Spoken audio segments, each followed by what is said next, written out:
नमस्कार।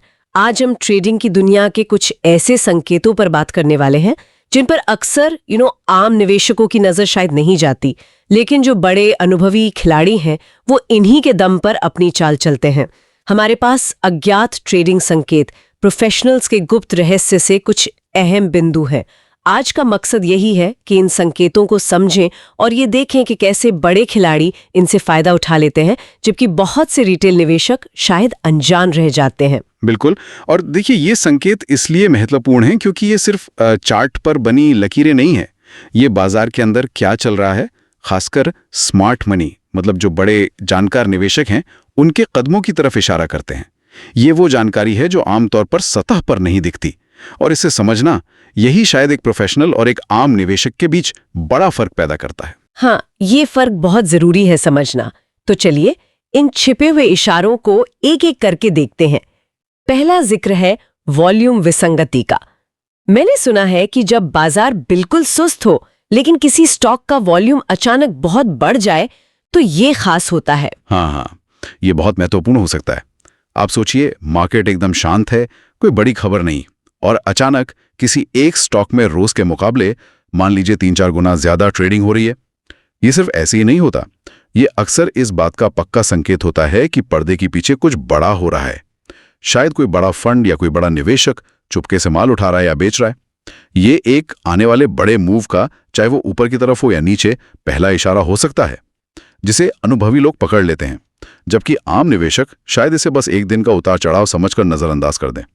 अच्छा, मतलब वॉल्यूम एक तरह से उनके कदमों के निशान छोड़ जाता है। बिल्कुल बिल्कुल, एक तरह से पच्छिन्ह कह सकते हैं आप। ठीक है, वॉल्यूम के अलावा एक और संकेत है शांत रेंज से अचानक ब्रेकआउट। ये वॉल्यूम वाले संकेत से कैसे अलग है? देखिए, ये थोड़ा अलग है।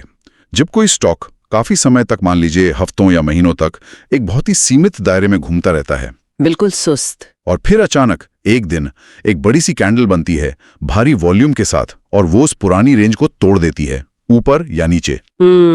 ये अक्सर बड़े इंस्टीट्यूशनल ऑर्डर्स जैसे म्यूचुअल फंड्स या बीमा कंपनियों के खरीदने या बेचने से होता है। प्रोफेशनल ट्रेडर्स इसी ब्रेकआउट का इंतजार करते हैं क्योंकि ये ट्रेंड में एक साफ बदलाव का संकेत होता है। स्रोत भी यही कहता है कि ऐसे ब्रेकआउट पर अक्सर 5-10% का बहुत तेज मूव मिल सकता है। तो वो इसी मौके पर दांव लगाते हैं। हाँ, वो तैयार रहते हैं, जबकि रिटेल निवेशक शायद सोचता रह जाए, कंफर्मेशन का इंतजार करे, और तब तक मौका हाथ से निकल जाए। ये दिलचस्प है, तेजी से फायदा उठाने का तरीका।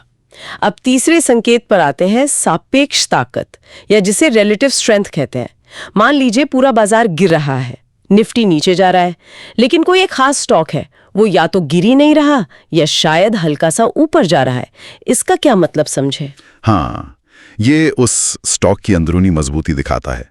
इसे ऐसे समझिए कि बाजार में बिकवाली का जबरदस्त दबाव है, सब बेच रहे हैं, लेकिन ये स्टॉक उस दबाव को झेल रहा है, ये नीचे नहीं जा रहा। इसका मतलब है कि इसमें खरीदार मजबूत हैं, और ये खरीदार कौन हो सकते हैं? अक्सर वही स्मार्ट मनी। अच्छा, बड़े खिलाड़ी ऐसे स्टॉक्स को पहचानते हैं।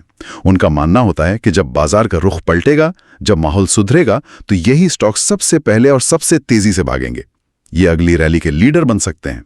ये बिल्कुल उस आम सोच के उलट है जहां गिरते बाजार में लोग डर कर सब कुछ बेच देते हैं। सही कहा, गिरते बाजार में मजबूत स्टॉक ढूंढना। बिल्कुल, ये एक तरह की कला है। और चौथा संकेत, ये मुझे काफी अजीब लगा था, खबर और चाल का मेल न खाना। मतलब स्टॉक के बारे में कोई बुरी खबर आई लेकिन शेयर की कीमत गिरी ही नहीं या बहुत ही कम गिरी। ये कैसे हो सकता है? ये समझना थोड़ा सा बारीक है, पर यह एक बहुत शक्तिशाली संकेत हो सकता है। इसका एक मतलब ये हो सकता है कि जितनी भी बुरी बात थी, जितनी नकारात्मकता थी, वो पहले ही कीमत में शामिल हो चुकी है, जिसे हम कहते हैं प्राइस्ड इन। मतलब जिन लोगों को उस बुरी खबर से डर के बेचना था, वो शायद पहले ही बेच चुके हैं। तो अब बेचने वाले कमजोर पड़ गए हैं या बचे ही नहीं। अनुभवी ट्रेडर्स इसे एक कॉन्ट्रेरियन बेट, मतलब एक विपरीत दाव लगाने का मौका समझ सकते हैं। वो ये सोचते हैं कि शायद अब यहां से और गिरने की गुंजाइश बहुत कम है। तो मतलब खबर से ज्यादा अहम है कि बाजार उस खबर पर प्रतिक्रिया कैसे दे रहा है। बिल्कुल, ये दिखाता है कि बाजार हमेशा सीधी सपाट खबरों पर रिएक्ट नहीं करता, उसकी अपनी एक समझ होती है। और इस गहराई को समझना रिटेल निवेशों के लिए कई बार मुश्किल हो जाता है, जो अक्सर सिर्फ हेडलाइन देखकर फैसला ले लेते हैं। तो हमने आज 4 मुख्य संकेतों पर बात की। असामान्य वॉल्यूम, शांत रेंज से ब्रेकआउट, रिलेटिव स्ट्रेंथ और खबरों पर वो रिएक्शन जो उम्मीद के मुताबिक न हो। ये सब कहीं ना कहीं इशारा करते हैं कि पर्दे के पीछे वो बड़े खिलाड़ी, वो स्मार्ट मनी क्या कर रहा है। जैसा स्रोत में भी कहा गया है, हर उतार चढ़ाव कोई संकेत नहीं होता, बाजार में बहुत शोर भी होता है। हाँ, ये बहुत जरूरी है, सिग्नल और शोर में फर्क करना। और इन संकेतों की अहमियत इसीलिए है क्योंकि ये हमें उन खिलाड़ियों की सोच और उनकी एक्टिविटी की एक झलक देते हैं जिनके पास शायद हमसे बेहतर जानकारी है या बेहतर विश्लेषण करने की क्षमता है। सही। इन्हें समझने से में बाजार को सिर्फ कीमत और चार्ट से आगे जाकर देखने का एक अलग नजरिया मिलता है। ये बाजार के मनोविज्ञान को, उसकी गहराई को और उन ताकतों को समझने की कोशिश है जो असल में उसे चला रही हैं। ये वो समझ है जो अक्सर अनुभवी ट्रेडर्स को आम भीड़ से अलग करती है और उन्हें फायदा पहुंचाती है। उम्मीद है कि इस पूरी चर्चा से बाजार को देखने का और खासकर इन छिपे हुए संकेतों को पढ़ने का एक नया दृष्टिकोण मिला होगा। वो संकेत जिन्हें बड़े खिलाड़ी पहचानते और इस्तेमाल करते हैं। और जाते जाते सबके लिए सोचने के लिए एक सवाल छुड़ जाते हैं। क्या इन संकेतों को पकड़ने के लिए सिर्फ तकनीकी विश्लेषण, मतलब चार्ट्स वगैरह देखना काफी है, या फिर बाजार की नब्ज को समझना, उसके मनोविज्ञान को महसूस करना और बड़े खिलाड़ियों की सोच को डिकोड करना ज्यादा जरूरी है ताकि उनके अगले कदम का अंदाजा लगाया जा सके? अगली बार तक इस पर जरूर सोचिएगा।